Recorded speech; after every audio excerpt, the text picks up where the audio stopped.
Hello guys, welcome back to our channel. In today's video, I'm going to show you how to fix YouTube version out of date.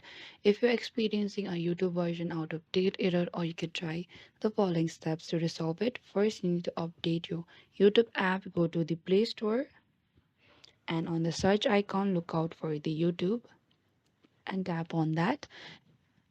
And you could simply do is check for the updates for the YouTube app. If an update is available, download and install it, and ensure that your device have the latest system updates installed. Sometimes outdated system software can cause compatibility issues within the app.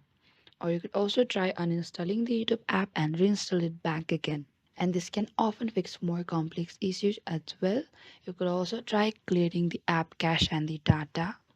Press the YouTube app like this, go to the app information, select the storage and cache, and on the bottom there's a clear storage and cache option. Simply tap on the storage option and tap on the OK.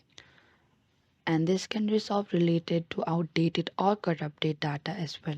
You could also check your internet connection. Ensure that you have a stable internet connection. A weak or intermittent connection can prevent the app from updating properly.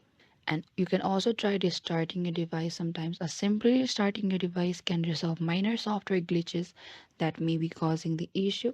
And if you're still experiencing the issue for YouTube version out of date error after trying these steps, you may want to contact YouTube support or seek further assistance. Thank you for watching this video. I hope I could help you on how to fix YouTube version out of date. Do not forget to like, subscribe, and hit the bell notification icon for more upcoming uploads.